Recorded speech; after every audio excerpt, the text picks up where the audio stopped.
میں نے قرآن مجید کے پہلے پارے میں سے ایک آیہ کریمہ کا کچھ حصہ تلاوت کیا ہے۔ اللہ کریم نے ارشاد فرمایا کہ فَكُلَّمَا جَاءَكُمْ رَسُولٌ بِمَا لَا تَهْوَىٰ، فرمایا تو کیا جب تمہارے پاس کوئی رسول وہ چیز لے کے آ جاتے ہیں جو تمہارے نفس کی خواہش نہیں، پیغمبر ایسی چیز تمہارے پاس لے آئے جن کو تمہاری خواہش تمہارا نفس قبول نہیں کرتا، لا تہویٰ انفسکم مستکبرتم، جن کو تمہارا نفس قبول نہیں کرتا تو پھر تم تکبر کرتے ہو،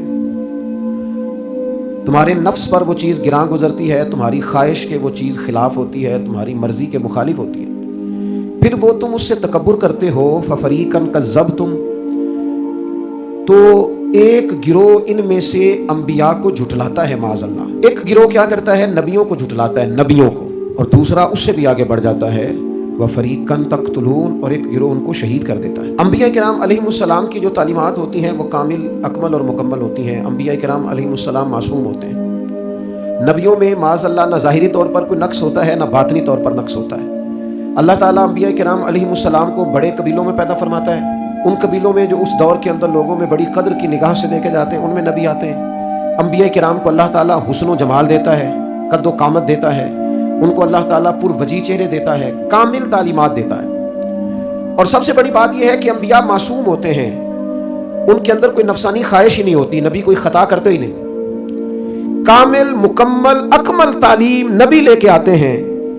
لیکن اللہ کا قرآن کہتا ہے کہ جب وہ چیزیں تمہاری نفس کی خواہش کے خلاف ہوتی ہیں، چیزیں بالکل مکمل ہیں، کامل ہیں، اکمل ہیں، نبی معصوم ہیں، عام آدمی اگر کوئی بات کرتا ہے تو اس کی بات میں نقص رہ جاتا ہے، کمزوری رہ جاتی ہے، کسی دانشور سے، کسی شاعر سے، کسی ادیب سے، کسی آپ جس نے اپنی دانش بینش کے حساب سے کوئی بات کی ہے، آپ اگر اس سے کوئی تربیت لیتے ہیں تو اس کی بات میں کمزوری رہ جائے گی، عام آدمی ہے۔ انبیاء کرام علیہم السلام کی تعلیمات جو ہوتی ہیں وہ ذاتی نہیں ہوتی، وہ وحی الہی کے ساتھ ہوتی ہے، ان میں کمزوری کوئی نہیں ہوتی، نقص کوئی نہیں ہوتا۔ انبیاء کرام علیہم السلام خوبصورت ہوتے ہیں، نورانی ہوتے ہیں، یعنی کسی بندے نے معاذ اللہ ان سے کوئی ایسی چیز نہیں دیکھی ہوتی جس سے کہ قباحت پیدا ہو، نقص پیدا ہو، انسان دور ہٹے، انہیں اللہ تعالیٰ ظاہری باطنی مانوی حسن دے کے دنیا میں بھیجتا ہے، کیوں نہیں لوگ مانتے؟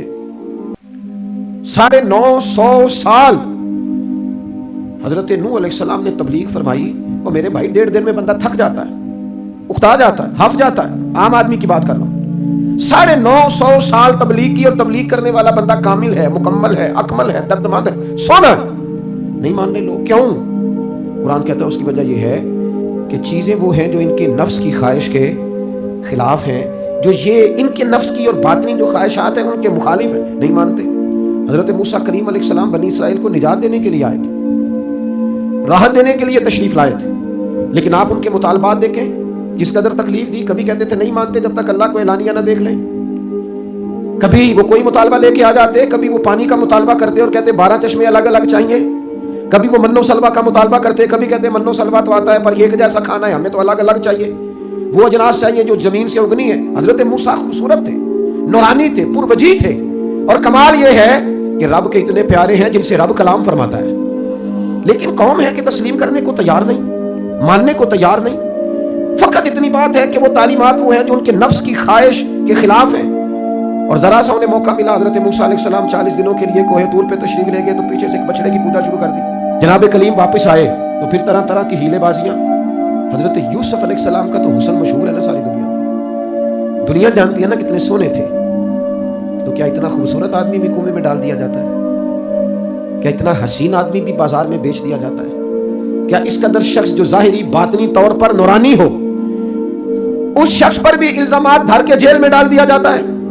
مخلوق تو فنکار ہے اس درجہ کے پل بھر میں سنگے در کعبہ سے بھی اسنام تراشے، اور تم کون ہو، کیا چیز ہے داغ کباب بھی، لوگوں نے تو مریم پہ بھی الزام تراشے، حضرت مریم سلام اللہ علیہا پر بھی، اور جناب عیسیٰ جن کو اللہ نے کھلے معجزات دیے، کوئی ضرورت ہی کسی اور چیز کی؟ جو بچہ پگھوڑے میں کہہ رہا ہے انی عبداللہ، میں اللہ کا بندہ ہوں، کھلے معجزات اور وہ بھی پگھوڑے میں، لیکن قرآن کہتا ہے تعلیمات وہ تھیں کہ جو ان کی نفس کی خواہش کے خلاف تھی، لہذا نفس کی خواہش، وہ جو ایک جگہ پہ قرآن مجید نے کہا نا کچھ لوگوں نے نفس کی خواہش کو خدا بنا لیا، وہ چونکہ خواہشات نفسانیہ کے خلاف تھیں، نتیجہ اس کا یہ نکلا کہ ان لوگوں نے پیغمبروں، رسولوں، انبیاء، اللہ کے محبوب بندوں کو جھٹلا دیا، یہاں تک کہ قتل کر دیا، حضرت زکریا علیہ السلام جیسے لوگوں پر آرے چلا دی، शहादतें हो गई अंबिया की। वजह क्या थी? नफ्स की ख्वाहिश के खिलाफ तालीमात थी अंबिया की, नहीं तस्लीम किया। नबी अकरम नूर मुजस्सम शफी मुअज़्ज़म सल्लल्लाहु ताला अलैहि वसल्लम के न सारे मौजज़ात इन लोगों ने अपनी आंखों से देखे थे, और एक दूसरे के सामने बैठ के हुजूर की तारीफें करते थे कि मेरा भतीजा है, उसने कभी झूठ बोला हो, है कभी अमानत में खयानत की हो, है कभी उसके अंदर कोई नक्स देखा हो। वो तारीफें, वो खूबसूरतियाँ, वो रानाइयाँ। लेकिन जब हुजूर ने ऐलान नबूवत किया ना, अब वो जो ख्वाहिशात नफसानियाँ थी ना, वो जो बातन के अंदर ख्वाहिशात मचलती थी, मैं सरदार हूँ, मेरे ढेर सारे गुलाम होने चाहिए, मैं किसी को अपना दामाद कबूल नहीं करता, लिहाजा बेटी को जिंदा दफन करूंगा, मैं ये कैसे कबूल कर लूं कि गरीब आदमी मेरे बराबर में आके बैठ जाए, बरादरी की ऊंच नीच कैसे छोड़ दूं। कल तक कह रहे थे आप सादिक हैं, आप अमीन हैं, आप हसीन हैं, आप बावकार हैं, हर चीज बयान कर रहे थे, और जैसे ही कहा हुजूर ने कि मैं अल्लाह का रसूल बन के आया हूं, जब मानने की बारी आती है ना, मानने की, हुजूर अलैहिस्सलाम पहाड़ी पर तशरीफ फरमा है, और करीम महबूब अलैहिस्सलाम ने ऊंची पहाड़ी थी, जिस तरह कोई आदमी यहाँ दीवार पे ऊपर खड़ा हो जाता है तो आप तो उस तरफ नहीं देख रहे, वो उधर भी देख रहा है, इधर भी देख रहा है। ऊंची पहाड़ी पर हुजूर खड़े हो गए, और खड़े होकर फरमाया, अगर मैं तुमसे कहूँ कि पहाड़ी के उस पार दुश्मन है और वो तैयारी करके आ चुका है, तुम पर हमला आवर हो जाएगा, क्या मेरी बात मान लोगे? देखा नहीं तुमने, मैं कह रहा हूँ दुश्मन है, तस्लीम करोगे? सारे मक्के के लोग जमा थे, कहने लगे क्यों नहीं मानेंगे, आप सादिक भी हैं और अमीन भी हैं, आपकी जुबान से कभी झूठ निकला ही नहीं। ये खास पैगाम हुसैन कॉन्फ्रेंस में अर्ज करना है आपको। भाई मैं अगर कहूं कि उस तरफ दुश्मन आ गया है, तुमने नहीं देखा, मेरी जुबान पर एतबार करते हो? या रसूलल्लाह आप सादिक और अमीन है, आपने कभी झूठ बोला नहीं, खयानत की नहीं, 100% यकीन है, मान लेंगे। ये बात मानने को तैयार है, ये बात तस्लीम करने को तैयार है कि आप सादिक और अमीन हैं, तो हुजूर ने फरमाया जिस जुबान से तुम ये मानने को तैयार हो ना कि उस तरफ दुश्मन खड़ा है, हमला कर देगा, उस जुबान से ये भी मान जाओ कि मैं अल्लाह का सच्चा रसूल बन के आया हूं। आप मेरी बात को समझे। थोड़ी देर पहले भैया के वक्त कह रहे हैं बिल्कुल आप जो कहते हैं हक और सच है, और अब जब कहा मैं रसूल हूं मान जाओ, तो माज़ अल्लाह ताला अबू लहब कहने लगा आपके हाथ टूट जाएं, आपने हमें इस काम के लिए बुलाया था। तरह तरह की बोलियां बोलने लगे। जब मुफादात पर चोट लगती है, जब ख्वाहिशात नफ्स को छोड़ना पड़ता है, जब जरा अपनी तबीयत पर कुछ चीजें बोझ बनती हैं। मेरे असाब किबला आलम फरमाया करते थे हमारे दुश्मन जब हम पर तनकीद करते हैं तो कई बातें गलत भी करते हैं, लेकिन कुछ बातें ठीक भी होती हैं। बजाय इसके कि हम उसी वक्त उठ के कबूल करें, तस्लीम करें कि जनाब ये बात जो आपने किया ये बिल्कुल ठीक है, मैं खुले दिल से इसको कबूल करता हूं, इतनी जुर्रत कौन करेगा, इतनी हिम्मत का मुजाहरा कौन करे। वो चीजें जो हमारे नफ्स की ख्वाहिश के खिलाफ होती हैं हम कबूल करने को तैयार ही नहीं होते। लेकिन जो मिजाज दीन हमें अता करता है, वो दीन हमें ये अता करता है कि जब तुम ये देखो ना कि बात जो हो रही है वो बात ठीक है, अगरचे मेरे मुफादात के भी खिलाफ है, अगरचे मेरे नफ्स की ख्वाहिश के भी खिलाफ है, अगरचे मेरी सरदारी के भी खिलाफ हो सकता है, मेरा माली नुकसान भी हो, लेकिन चूंकि ठीक है लिहाजा मुझे कबूल कर लेनी चाहिए। ये जुर्रत पैदा करें अपने दिल के अंदर, ये ताकत पैदा करें। ये आज का पैगाम है। आप देखिए हजरत फारूक आजम रदी अल्लाह ताला अन्हु ने मसला बयान किया, तो जनाब फारूक आजम रदी अल्लाह ताला अन्हु ने उस मसले में औरतों के महर के मुतलका, जो हक महर होता है खातून का, उसके मुतलका जनाब उमर ने कोई मसला बयान किया। तो आप जुमा पढ़ा के बाहर निकले तो एक खातून खड़ी थी दरवाजे पर, कहने लगी अमीरुल मोमिनीन हद हो गई है, आप औरतों को महर लेने पर पाबंदी लगा रहे हैं, इतना लेना इतना ना लेना, अल्लाह रसूल ने खुली इजाजत दी है जितना मर्जी ले लें। उस खातून ने दलाइल पेश किए। अब अमीरुल मोमिनीन के सामने एक तो है कि आम मर्द के सामने औरत बात करे तो लोग कबूल नहीं करते, और 22 लाख मुरब्बा मील का हुक्मरान और जिसके बारे में मारूफ है कि उनका दुर्रा हर वक्त चलता है, उस खातून ने जनाब उमर से कहा कि जनाब मसला यूं है, आपने यूं बयान किया है। अब इर्द गिर्द लोग खड़े थे, किसी ने ये नहीं कहा गुस्ताख माज़अल्लाह तू क्या कह रही है, अमीरुल मोमिनीन के सामने कलाम करती है। बात हक थी, किसी ने जुर्रत नहीं की। एक शख्स हज़रत उमर से कहने लगे हुजूर आप कुछ बोलते क्यों नहीं, कुछ तबसरा करें। फरमाने लगे बोलना क्या है, एक मर्द ने खता की है और एक औरत ठीक कह रही है, इसकी बात दुरुस्त है, मैं खुले दिल से कबूल करता हूं। नफ्स पर घर से चोट लगती है, उसे कबूल करें। क्यों हक के मामले में हजरत साहब बंदे बड़े अच्छे हैं, किबला बड़े नफीस आदमी, वो जनाब उनकी तबीयत बड़ी अच्छी है, तो फिर आप कबूल कर लें उनकी बात को। कहते हैं आप दुआ करें मेरे लिए, मैं कबूल कर लूं, आप दुआ करें मैं ठीक हो जाऊं। वो खुदा के बंदे जिसे तू ठीक समझ रहा है उसकी बात को कबूल कर, उस बात का कायल हो जा, उस पर अमल कर। हमारे मिजाजों में वो जो नफसानी ख्वाहिशात का गलबा है आज भी पूरी तरह वो हमें अपनी लपेट में लिए हुए, हम समझने को तैयार नहीं होते। हक हक होता है, और जब हक वाजे हो जाए फिर नफसानी ख्वाहिशात को ना देखो। नफ्स एक बच्चे की तरह है, इसकी एक बात मानोगे दूसरी ख्वाहिश करेगा, दूसरी बात मानोगे, तीसरी ख्वाहिश करेगा। अल्लाह के महबूब अलैहिस्सलाम ने दुआ फरमाई है, मुस्नद इमाम अहमद बिन हंबल में मौजूद है। हुजूर अल्लाह की बारगाह में अर्ज करते हैं तालीम उम्मत के लिए, सिर्फ हमें समझाने के लिए, वरना तो मासूम अनिल खता है। महबूब अल्लाह की बारगाह में अर्ज करते हैं, ऐ अल्लाह मुझे उस ख्वाहिश से बचाना जो एक और ख्वाहिश में मुब्तला कर दे, उस ख्वाहिश से बचाना जो ख्वाहिशात के दरवाजे खोल। हम अपने नफ्स को लेकर दीन के मुकाबले में खड़े हो गए। मेरी बरादरी कहती है कि शादी में ढोल बजेगा, तमाशा होगा, और अल्लाह रसूल कहते हैं कि उसमें शरीयत का बोलबाला होगा, पता चलेगा जीतता कौन है। मेरी औलाद कहती है कि इस रास्ते जाना है, रब रसूल फरमाते हैं इस राह पे जाना है। नफ्स की ख्वाहिश और है, अल्लाह रसूल का हुक्म और है। हम उसको तस्लीम करने को तैयार नहीं होते। माफी मांगनी पड़ गई है एक बंदे से। हमारी जो बनाई हुई कबीले और बरादरियों में ऊंच नीच है, उसके हिसाब से हम बड़े कबीले से हैं, वो छोटी कबीले से हमने जो बनाई है, वरना तो कबीले फकत तारुफ के लिए होती, माजरत करनी पड़ गई है। लेकिन कमाल है हमारे मिजाज में वो पैदा हो।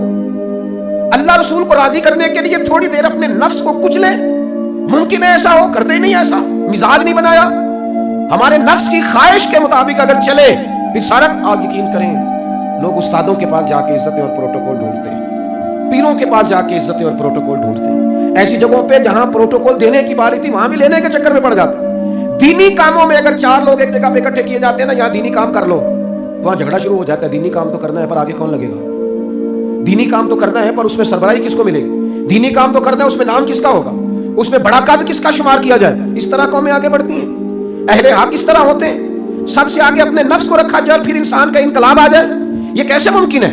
हजरत अबू ज़र गिफारी, मैं कुर्बान उस शख्स पर, सैयदना अबू ज़र गिफारी, इस उम्मत के दरवेश फकीर, ऐसा शख्स जिसके बारे में महबूब ने फरमाया ज़मीन के ऊपर और आसमान के नीचे मेरे अबू ज़र से सच्चा बंदा कोई नहीं। इतना बड़ा आदमी जिंदगी फक्र फाके में गुजार दी, अपने मिजाज पर तारी कर ली चीजें कि बस वो सादगी जो हमें हमारे रसूल ने सिखाई है उसी में रहना है। हज़रत अबू ज़र गिफारी गुफ्तगू हो रही थी, बातचीत हो रही थी, जनाब बिलाल हबशी रज़ियल्लाहु ताला अन्हु के साथ महफ़िल कलाम थे। हज़रत बिलाल ने अपने आप को समझा लिया था कि मैं दरवाज़ा रसूल का गदा हूँ।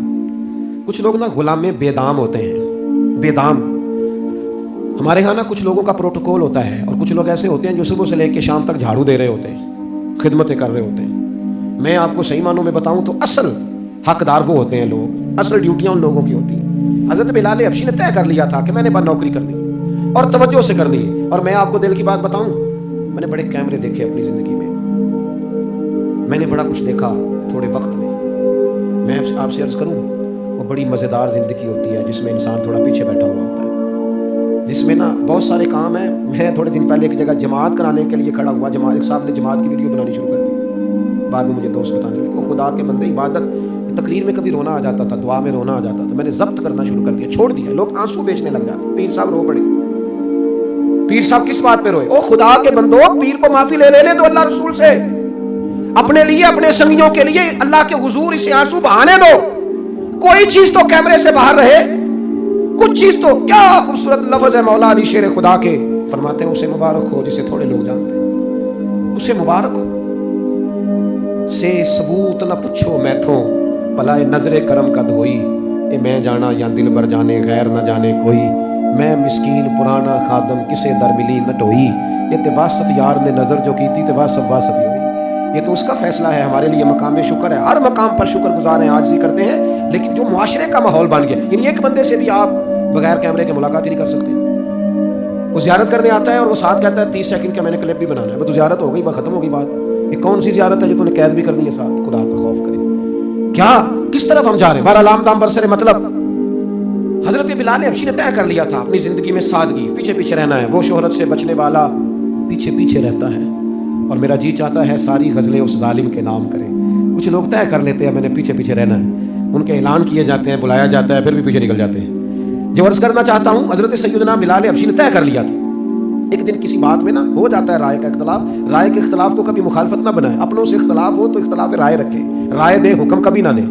हमारे यहाँ लोग हुक्म देते हैं, राय नहीं देते, बाद में इधर उधर बैठ कर शिकवे करते हैं, दसूरी मेरी मन्नी नहीं, वो भी तेरे से मशवरा लिया था, कबूल भी हो सकता है, रद्द भी हो सकता है, खत्म होगी बात। किसी बात में जनाब अबू ज़र गिफारी का हजरत बिलाल हबशी का राय का इख्तलाफ हो गया। हजरत बिलाल हबशी गुलाम है, जनाब अबू ज़र बड़े कबीले से, तो जनाब अबू ज़र गिफारी ने बात करते करते हजरत बिलाल को कह दिया, ओ हबशन के बेटे, थे भी वो हबशन के बेटे, लेकिन हजरत बिलाल के दिल को तकलीफ हुई। बाज़ लोग कहते हैं मैंने सच ही बोला है, सच अपने बारे में बोलना, तू तो दूसरों के बारे में सच बोलता है, अपने बारे में बोल। صرف تو دوسروں کے لیے بولے؟ او جی میں نے سچ ہی تو بولا تھا. سچ بولنے کی بھی حکمت ہے. سچ بولنے کی سب سے بڑا سچ کسی کو اللہ کی طرف بلانا ہے. اور میرا رب فرماتا ہے ادعو الی سبیل ربک بالحکمہ. کسی کو اللہ کی طرف بھی بلاؤ تو دانائی کے ساتھ بلاؤ, حکمت کے ساتھ. سب سے بڑا سچ بھی بولو تو دانائی کے ساتھ بولو. تو نے سچ بولا ہے اور تو نے لوگوں کا کلیجہ چیر کے رکھ دیا ہے. یہ کیا انداز ہوا تیرا سچ بولنے کا؟ یہ کیا طریقہ ہوا؟ حضرت سیدنا بلال حبشی رضی اللہ تعالیٰ عنہ کو جناب ابو ذر غفاری نے کہا حبشر کے بیٹے بات سچی تھی. حضرت بلال کو تکلیف ہوئی, کونے میں بیٹھ کے روئے, اور غلام روئے اور آقا کو خبر نہ ہو. تڑپے جو ہم یہاں تو مدینے خبر گئی. حضور علیہ الصلوۃ والسلام پتہ چلا, محبوب نے منبر سجایا. حضور کی عادت تھی نامینیٹ کر کے اصلاح نہیں کرتے تھے, بائی نیم نہیں, نامزد کر کے نہیں, اوورال بات کر دیتے, سمجھنے والے سمجھ جاتے. حضور فرمانے لگے لوگوں کو کیا ہو گیا ہے؟ میں نے تو جاہلیت کی ساری باتیں پاؤں تلے رون دی تھی, ابھی بھی کہتے ہیں بلال کو حبشن کا بیٹا. حضرت ابو ذر غفاری کہتے ہیں باقی تو کوئی نہ سمجھے تو میں سمجھ گیا. بڑا مشکل ہوتا ہے مجمع میں اٹھ کے معافی مانگنا. ہمارے ہاں بعض لوگ معافی بھی اس طرح مانگتے ہیں کہ یوں لگتا ہے گن بھی ساتھ پکڑی ہوئی ہے, معافی دو ورنہ گولی مار دوں گا. معافی مانگنے کا بھی طریقہ سلیقہ نہیں آتا. اور دنیا میں کچھ ایسے نفس پرست ہیں ان کو استادوں سے معافی مانگنی پڑی تو نہیں مانگ سکتے. مشائخ سے معافی مانگنے آتی ہے تو نفس کے بندے بن کے نفس کی غلامی کرتے ہیں, لیکن اپنی عزت کی جگہوں کو بھی درست نہیں کرتے. کتنا بڑا مجرم ہے جو باپ سے بھی معافی نہ مانگ سکے, جو ماں سے بھی نہ کہہ سکے میں غلطی کر گیا تھا. اتنی بڑی نفس پرستی. تو نے آقا بنا لیا اپنے نفس کو اپنا. مجمع میں معافی مانگنا, اعتراف کرنا, حق کو قبول کرنا, اپنے نفس کو ذبح کرنا. حضرت ابو ذر غفاری مجمع کے بیچ اٹھ کے کھڑے ہوئے, چمکتا دمکتا چہرہ, قبولیت حق کا جذبہ, اپنے نفس کو چیر دینا اور اس پر پاؤں رکھ کے رب رسول کا قرب حاصل کرنے کا ذائقہ. جناب ابو ذر غفاری حضرت بلال کے قریب گئے اور پھر ان کے سامنے لیٹ گئے, رو کے کہنے لگے حبشن کے بیٹے اٹھا اپنا پیر اور رکھ میرے سینے پہ. میں اس قوم کو بتانا چاہتا ہوں کہ تھا تو حبشن کا بیٹا, پر جب سے مدینے والے کا کلمہ پڑا ہے کائنات میں عزت والا ہو گیا ہے. یہ دیکھو کس نے ذروں کو اٹھایا اور صحرا کر دیا, کس نے قطروں کو ملایا اور دریا کر دیا, کس کی حکمت نے یتیموں کو کیا در یتیم اور غلاموں کو دنیا بھر کا مولا کر دیا. ہمارا نفس کی خواہش بچی, رشتے نہیں بچے. ہمارے نفس کی خواہش بچی, تعلقات نہیں بچے. نفس کی خواہشیں بچی, ہمارے اپنے نہیں بچے. نفس کی خواہشیں بچی, مال جمع ہوا, دیانتداری نہیں بچی, وعدوں کی پابندی نہیں بچی, تجوریاں بھر گئیں, روحیں اجڑ گئیں. بددیانتی سے رزق حرام سے کمایا ہوا مال, کاریں کوٹھیاں بنگلے بن گئے, باطن اجڑ گیا.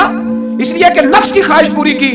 نفس کے سامنے اگر انبیاء کی بھی تعلیمات آئیں, لوگوں نے تکبر کیا, قتل تک کر دیا نبیوں کو, لیکن اپنے نفس کی خواہش کے خلاف جانے کو تیار نہ ہوئے. خدا را واپس آ جاؤ, خدا را. وقت آیا, یہ وقت بدلتا رہا, یہ دور تبدیل ہوتا رہا. لوگوں نے اپنی بادشاہیاں قائم کرنے کے لیے بڑے بڑے قتل کیے. ہلاکو خان نے انسانی کھوپڑیوں کے مینار بنائے. لوگوں نے بڑے بڑے ظلم کیے, جبر کیے, خوف اور ہراس پھیلایا. اپنے اقتدار پکے کرنے کے لیے بڑے بڑے جبر کیے. پھر کیا ہوا؟ ایسی ایسی بیماریاں لگی جن کے علاج ہی کوئی نہیں تھے دنیا میں. بھری ہوئی تجوریاں, پیسے باہر گر رہے ہیں, اور ڈاکٹر کہہ رہا ہے تیرا مرضی وہ ہے جس کا علاج کوئی نہیں. اللہ تبارک و تعالیٰ کے قانون سے جب لوگ ٹکراتے پھر پاش پاش ہو جاتے ہیں.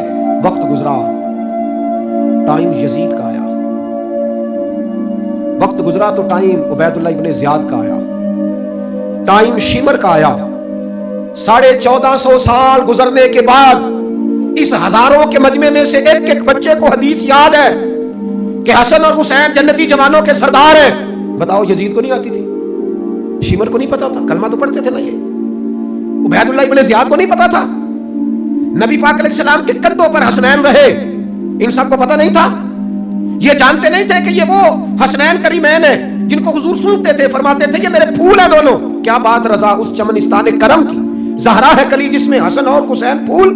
آج 1450 سال گزرنے کے بعد امت کو حدیث آتی ہے کہ نبی پاک علیہ السلام نے فرمایا جس نے حسن اور حسین سے پیار کیا اس نے مجھ سے پیار کیا, جس نے ان سے بغض رکھا اس نے مجھ سے بغض رکھا. کلمہ پڑھتے تھے, مسلمان کہلاتے تھے. 10 محرم کو جمعے کا دن تھا. امام حسین امامہ باندھ کے گھوڑے پر بیٹھ کر خطبہ دینے لگے تو ایک شخص اندر سے بول کے کہنے لگا حسین تقریر لمبی نہ کر, ہمارا جمعہ لیٹ ہو رہا ہے. بلے ہو نمازیوں, سامنے وہ شخصیت کھڑی ہے جس پر ابھی درود پڑھیں گے نماز میں, اللہم صلی علی محمد وعلی, ابھی درود پڑھیں گے حسین ابن علی پر, ابھی شہید کر کے अभी दुरूद पढ़ेंगे, वो सामने खड़े। और इमाम हुसैन में एक जुमला तारीख ने यूं लिखा है कि शायद रेत के जर्रे भी तड़प गए। इमाम अली मकाम फरमाने लगे, मुझे गौर से देखो, तुम्हें पता है मैं कौन हूं? तुम जानते हो मैं कौन हूं? नबी पाक ने फरमाया था, ये हसन और हुसैन मेरे बेटे हैं, क्योंकि मेरी बेटी के बेटे। तुम्हें पता है मैं कौन हूं? सामने इमाम हुसैन खड़े। फरमाया, मुझे जानते हो? और इमाम अली मकाम फरमाने लगे, मैं तुम्हारे नबी का नवासा हूं, और आज के बाद तुम्हें किसी नबी का कोई नवासा नहीं मिलेगा, क्योंकि नबी पाक आखिरी नबी है। और जब हुजूर के बाद कोई नबी नहीं आएगा तो किसी नबी की औलाद कैसे होगी? तुम्हें आज के बाद किसी नबी के नवासे की ज़ियारत नहीं मिलेगी। मैं कैसे आपसे ये बात आपको अर्ज करूं कि सामने हुसैन इब्न अली भी हों तो लोग नफ्स की ख्वाहिशें पूरी करते हैं, लोग अपनी कुर्सियां पक्की करते हैं, लोग गवर्नरियां पक्की करते रहे, लोग गुड बुक में जाने के लिए एक दूसरे को शाबाशियां देते रहे, जश्न होता रहा। सबसे पहले एक शख्स ने इमाम हुसैन का काफिला रोका था, उसका नाम होर बिन यजीद था। सबसे पहले उसने रोका था। वो एक लश्कर का सिपा सालार था। जब इमाम हुसैन रज़ी अल्लाह ताला अन्हु ने खुतबा पढ़ा ना, तो होर यजीदी फौज में था, वापस गया और उबैदुल्लाह इब्न ज़ियाद से जाके कहने लगा, या जो भी वहां लोग मौजूद थे यजीदी फौज के, उनसे कहने लगा, तुमने तो कहा था कि सिर्फ रास्ता रोकना है,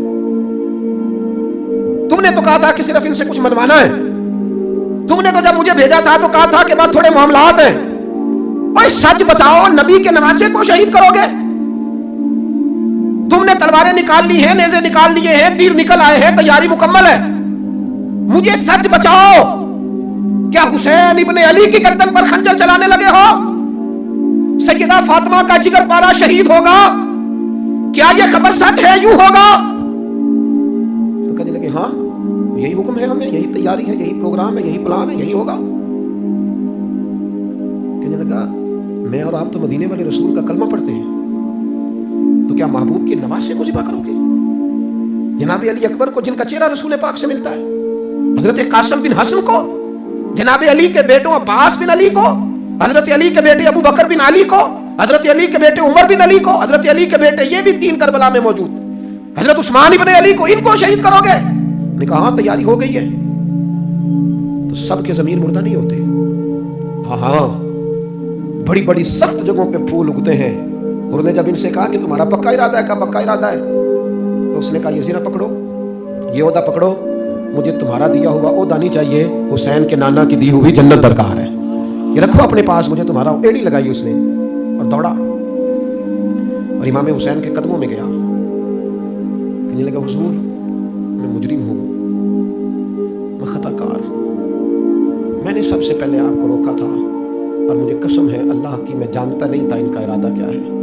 हुजूर भूल गया, गलती कर बैठा, ये अंधे होंगे, इनकी आंखों में पट्टी बंदी होगी, और मुझे तो पता है ना कि दुनिया को फिर मोहम्मद का नवासा ना मिलेगा, मुझे खबर है। अगर माफी मांगू तो माफ कर दोगे? पहला मुजरिम हूं, मैंने रोका है, अगर आ जाऊं तो कबूल कर लोगे? ये ज़रफ़, ये हौसले, ये तवानाइयाँ अगर है तो सैयदा फातिमा के दूध में है, ये शेर खुदा की तरबियत में है, ये महबूब ने जो उनकी ज़ुबानों को चूसा तो उस करम में है। हज़रत इमाम हुसैन ने उठ के सीना यूं चौड़ा किया, हाथ फैलाए, फरमाया, आजा, लग जाना मेरे सीने के साथ, तू आ जाना, तूने देर की, हम तो पहले से मुंतज़िर थे, तू आ जा, तेरी सारी माफ़ है।